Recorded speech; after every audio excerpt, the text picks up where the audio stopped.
ঈমান হলো একটা খোলা জিনিসের নাম।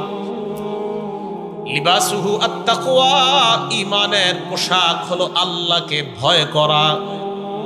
ওয়াজিনাতুহু আল হায়া, ঈমানের সৌন্দর্য হলো লজ্জাশীলতা। বলেন সুবহানাল্লাহ। একটা মেয়েকে কেউ দেখতে আসছে, বিয়ে দিবেন, ওই মেয়েটাকে আপনি পোশাক পরান আর অলংকার পরান, পোশাক পরান, এটা হলো পোশাকের সৌন্দর্যতা। অলংকার পরাইলে ওই মেয়েটার সৌন্দর্যতা আরো বেড়ে যায়। এমনি ভাবে ঈমানের পোশাকের নাম হলো তাকওয়া। আল্লাহর যত ভয় হয়, ঈমানের পোশাক তত সুন্দর হয়।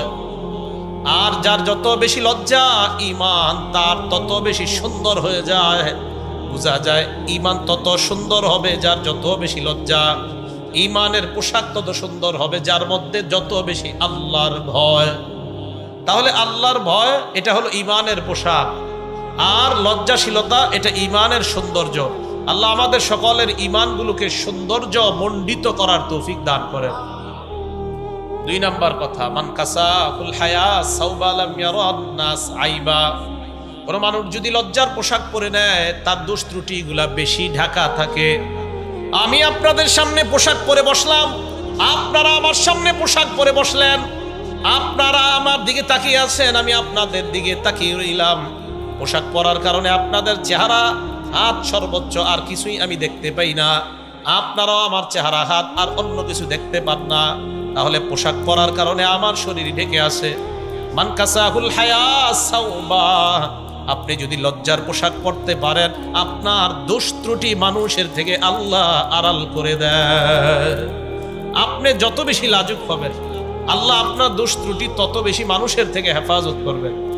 ৩ নাম্বার, লজ্জা ইসলামের স্বতন্ত্র বৈশিষ্ট্য। বলেন সবাই, লজ্জা ইসলামের, আপনারা বলেন, লজ্জা ইসলামের স্বতন্ত্র বৈশিষ্ট্য।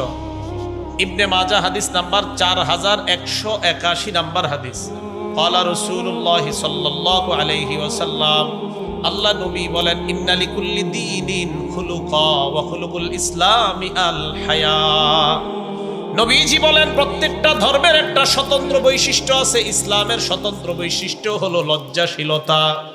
ইসলামের স্বতন্ত্র বৈশিষ্ট্যের নাম হলো লজ্জা। ইসলামের স্বতন্ত্র বৈশিষ্ট্যের নাম হলো লজ্জা। বলেন, সকল ধর্মের একটা স্বতন্ত্র বৈশিষ্ট্য, ইসলামের স্বতন্ত্র বৈশিষ্ট্যের নাম কি? লজ্জা। এটা হলো ৩ নাম্বার। ৪, লজ্জা ঈমানের অঙ্গ। বলেন সবাই, লজ্জা। লজ্জা মুসলিম শরীফ হাদিস নাম্বার 59 নাম্বার হাদিসের বর্ণনা। ক্বালা রাসূলুল্লাহ সাল্লাল্লাহু আলাইহি ওয়াসাল্লাম, আল্লাহ নবী বলেন, আল ঈমানু বিদউন ওয়া সাবউনা আও সিত্তু ওয়া সাবউনা শু'বা। নবীজি বলেন, আল ঈমানু বিদউন ওয়া সাবউনা আও বিদউন ওয়া সিত্তুনা শু'বা। ঈমানের ৭০টা অথবা ৬০টা শাখা। ফাআফযালুহা কাউলু লা ইলাহা ইল্লাল্লাহ। ঈমানের সবচেয়ে শ্রেষ্ঠ শাখা হলো লা ইলাহা ইল্লাল্লাহ। ঈমানের শ্রেষ্ঠ শাখা কি? ওয়া আদনাহা ইমাতাতুল আযা আনিত তরিক। ঈমানের সবচেয়ে নিম্ন শাখা হলো রাস্তা থেকে কষ্টদায়ক বস্তু সরায় দেওয়া। সরাননি? সবাই সরান।